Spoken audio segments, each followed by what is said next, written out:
Olá, eu sou o Roberto Mateus da Costa, você está no canal Mais Uma Voz e este é o Seminário Israel Antiga e Moderna. No último vídeo nós paramos nesse slide e vamos continuar o seminário a partir daqui. Nosso próximo slide ele também continua falando no sentido de ser Jesus o Consolador e não uma terceira pessoa denominada pelo dogma da Trindade como Deus Espírito Santo. O nosso Consolador não é outra pessoa além de Jesus. Como nós vemos aqui, né? O Salvador é o nosso Consolador. Isso eu tenho provado que ele é, disse a irmã White em Manuscript Releases, volume 8, página 49. O texto seguinte: através da fé olhamos para Jesus. A nossa fé rompe as sombras e adoramos a Deus por seu maravilhoso amor ao dar a Jesus o Consolador. Manuscript Release, volume 19, página 296 a 297.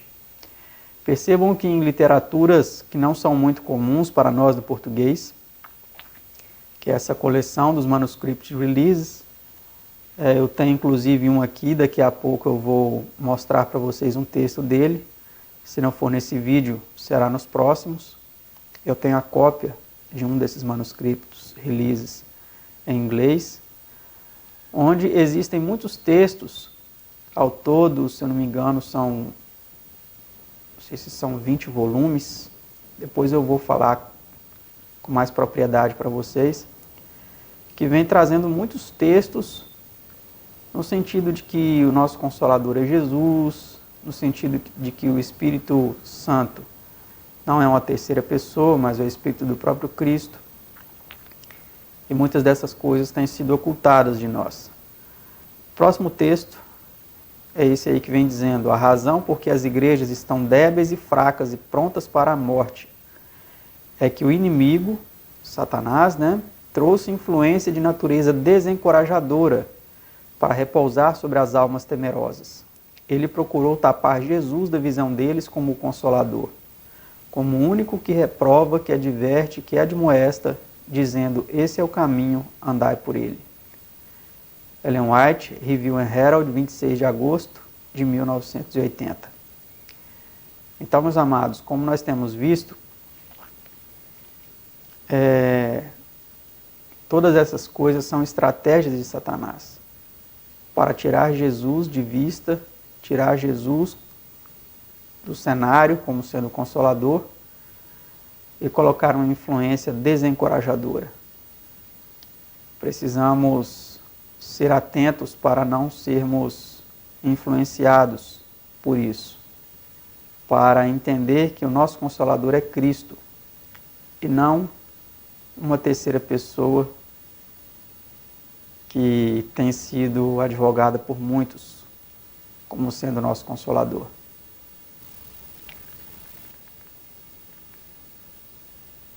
Vamos para o próximo slide, onde temos aí uma pergunta muito importante. O Espírito de Deus ou de Cristo é um outro ser divino ou eles mesmos? Vamos ver a resposta a essa pergunta. Em Números 11, 24 a 28, na Bíblia de Jerusalém, nós temos um relato muito interessante, muito significativo, da experiência de Moisés ali, Lá nós lemos assim: Moisés disse ao povo as palavras de Yahweh. Note que nós estamos lendo na Bíblia de Jerusalém. Ela não fala Senhor, onde ela diz ali Senhor, é a palavra, o nome de Deus, Yahweh. Em seguida reuniu 70 anciãos dentre o povo e os colocou ao redor da tenda. Yahweh desceu na nuvem. Falou-lhe e tomou do Espírito que repousava sobre ele, sobre Moisés, e colocou-o nos 70 anciãos. Quando o Espírito repousou sobre eles, profetizaram, porém nunca mais o fizeram. Vamos continuar a leitura.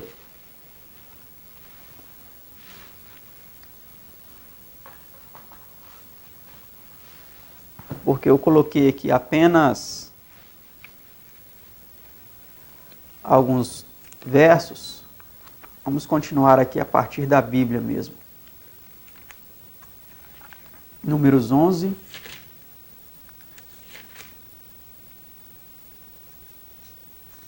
(24 a 28).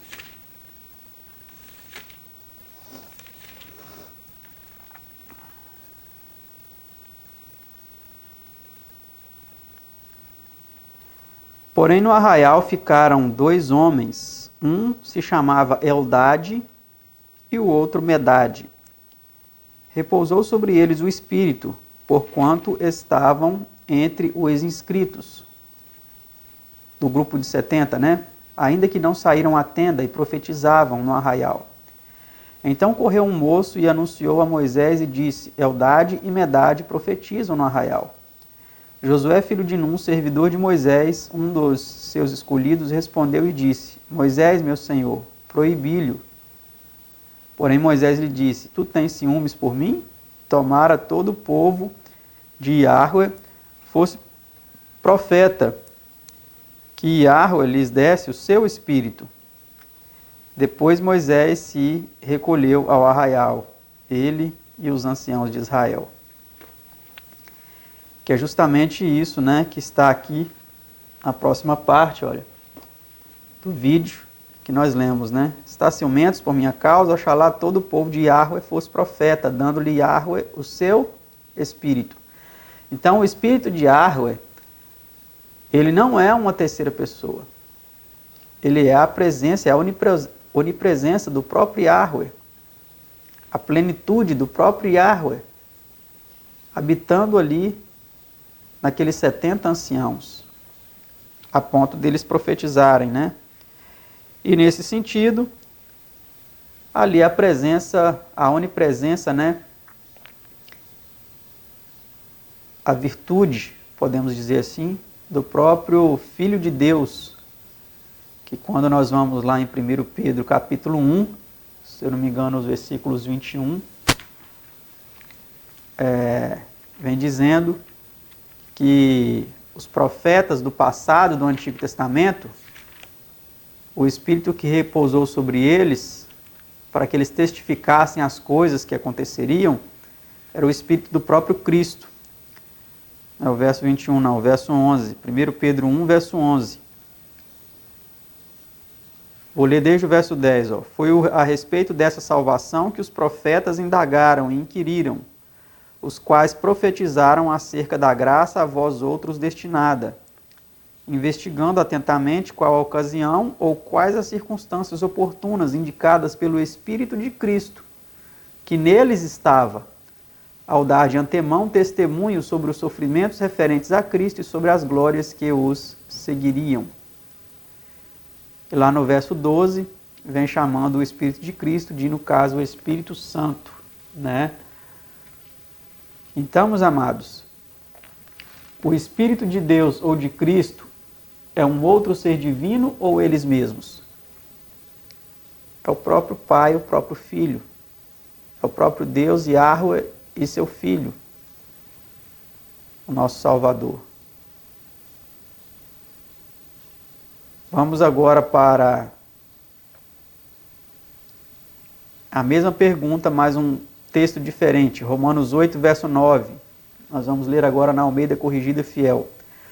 Vós, porém, não estáis na carne, mas no Espírito, se é que o Espírito de Deus habita em vós. Mas se alguém não tem o Espírito de Cristo, esse tal não é dele. Conferir também os versos 10 a 11. Você pode ler depois. Mas um fato importante aqui a ser analisado é que aqui no início aparece só Espírito, aqui depois fala Espírito de Deus e aqui depois fala Espírito de Cristo. Seriam espíritos diferentes? Seriam entidades diferentes do próprio Deus e do próprio Cristo? Com certeza não.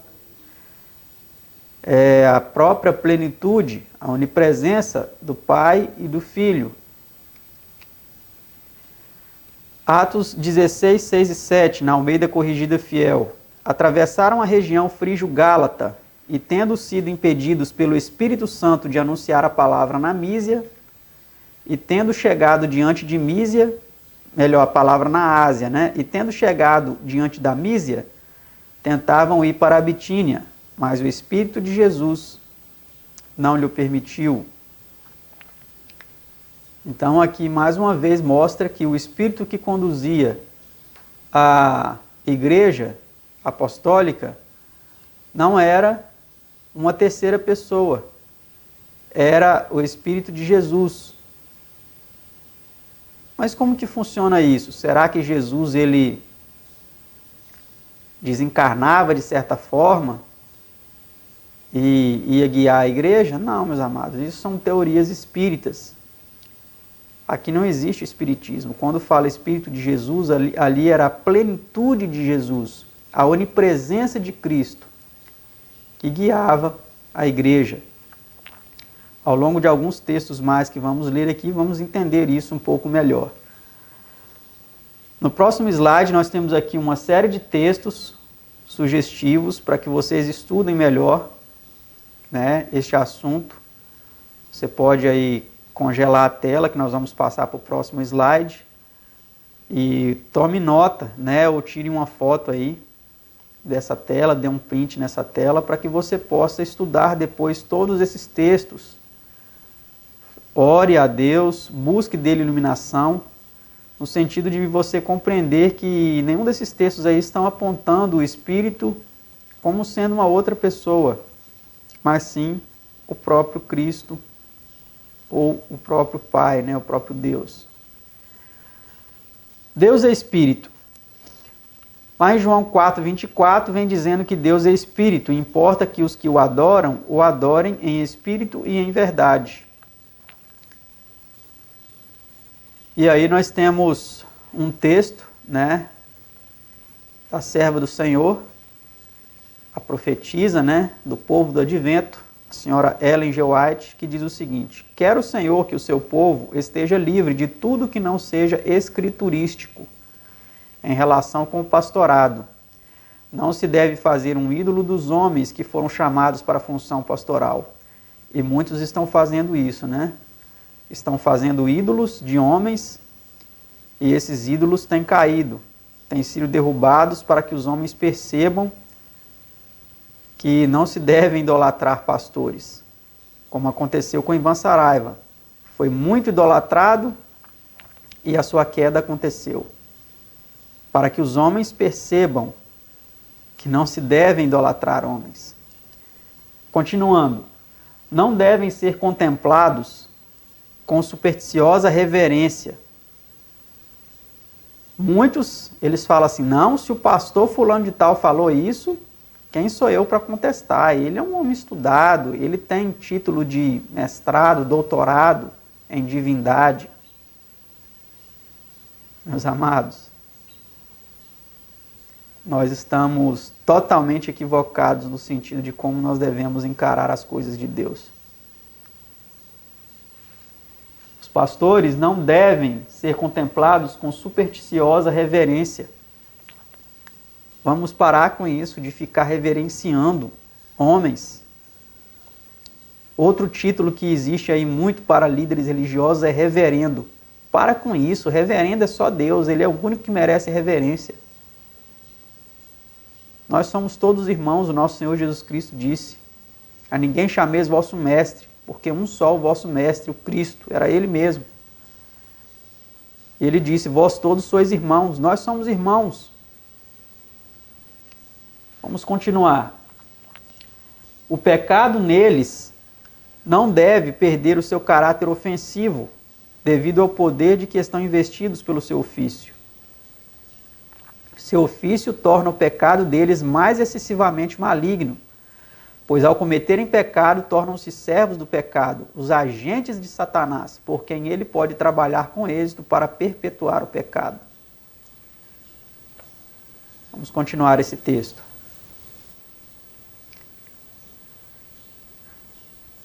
Então, aqui na continuação desse texto, vem dizendo: devem todos lembrar-se de que os esforços especiais de Satanás se dirigem contra o pastorado.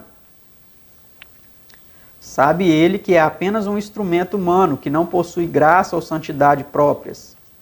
Sabe que é um agente que Deus ordenou para ser poderoso meio de salvação de pessoas. e que só é eficaz quando Deus, o Espírito eterno, Deus é Espírito. Olha só, quando Deus, o Espírito eterno, né, assim o torna. Aqui só mudou a palavra santo para eterno, Espírito Santo para Espírito eterno. Então Deus, ele é o Espírito eterno, né? Então o trabalho desses homens, ele só é eficaz quando Deus, o Espírito eterno, assim o torna. Sem o poder de Deus, o trabalho deles não vai valer nada. Sabe ele que o tesouro do Evangelho, estamos aqui agora, sabe ele que o tesouro do Evangelho está em vasos de barro, e que só o poder de Deus é que os pode tornar vasos de honra. Podem eles cultivar a vinha, um Paulo pode plantar e um Apolo regar, mas só Deus pode dar o crescimento. Testemunhos para Ministros, página 404. Então, meus amados, ficou muito claro aí, né? Qual que deve ser o espírito, qual que deve ser o comportamento. O próximo texto. Espírito de Deus, o Pai. Cristo foi a única pessoa que andou sobre a terra, em quem não havia nenhuma mancha de pecado. Ele era puro, imaculado e irrepreensível. Que houvesse sobre a terra alguém sem a contaminação do pecado, perturbava grandemente o autor do pecado.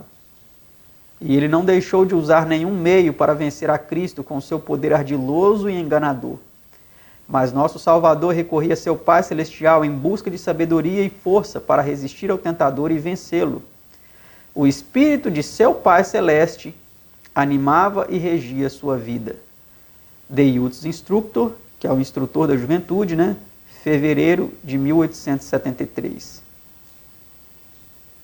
Foi extraída de Mensagens Escolhidas, volume 3, página 134. Então, meus amados, o Espírito que guiava a vida de Cristo, que animava, que regia a sua vida, não era a chamada terceira pessoa da Trindade, o Deus Espírito Santo. Não. É o Espírito de seu Pai Celeste.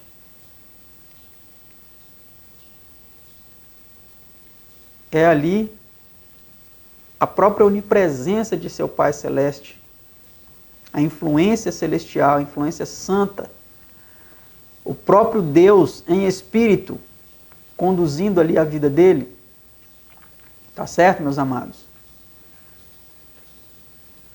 Deus e seu Espírito. Aqueles que se consagram a Deus e que têm a proteção de sua graça e a vivificante influência de seu Espírito, manifestarão mais penetrante capacidade intelectual que os simples mundanos. The Review and Herald, 25 de setembro de 1883. Então, o que vai nos ajudar, né, a ter mais capacidade intelectual que os simples mundanos é o Espírito, é o Deus Espírito Santo ou o Espírito de Deus? O seu Espírito, né? É o Espírito de Deus. Para conhecê-lo, meditação de 1965, 2 de janeiro, página 4. Outro texto. Rogai a Deus que em vós opere completa reforma, que os frutos de seu Espírito habitem em vós, e que brilheis como luzes no mundo, não sejais obstáculo, nem maldição para a causa de Deus. Podeis ser um auxílio, uma bênção. Diz-vos, Satanás, que não é possível gozar plena e abundante salvação? Não acrediteis. Vi que é privilégio de todo cristão fruir as profundas atuações do Espírito de Deus. Uma doce paz celestial penetrará a mente e dar-vos-á prazer meditar em Deus e no céu. Testemunhos Seletos, volume 1, página 52. Então, meus amados, são muitos textos que vêm nos mostrando que não é um Deus Espírito Santo, assim chamado pelo dogma trinitário, que atua em nossa vida, mas sim o Espírito de Deus. Existe um outro Espírito, que, como nós já vimos, é considerado santo no Espiritismo, o próprio Satã. Como a Helena Petrovna Blavatsky, no livro que nós apontamos aqui, né, aquela série de livros dela, em um dos volumes, vem dizendo que Lúcifer é o próprio Satã e o Espírito Santo e Satã ao mesmo tempo, né? Então, meus amados, O inimigo ele está procurando colocar a sua influência malévola sobre muitas vidas, para que elas creiam que essa influência é a influência do Espírito Santo. Ele manifesta poder, ele realiza grandes coisas, mas, como nós já vimos, não é de Deus. Espero que vocês tenham entendido até aqui. Vamos continuar nos próximos vídeos, analisando mais alguns textos. Não esqueça de deixar o seu like aí, de se inscrever no canal se você não é inscrito. Ative as notificações para receber os próximos vídeos.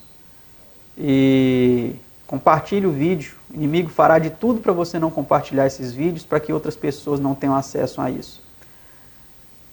Se você não quer compartilhar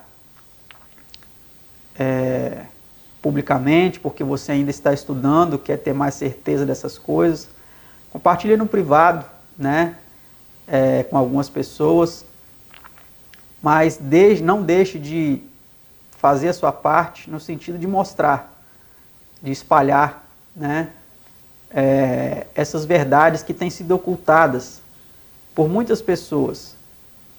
Se você quiser ajudar a manter esse canal, os links estão aí embaixo na descrição do vídeo. Agradeço por ter assistido o vídeo e até o nosso próximo vídeo, se Deus quiser.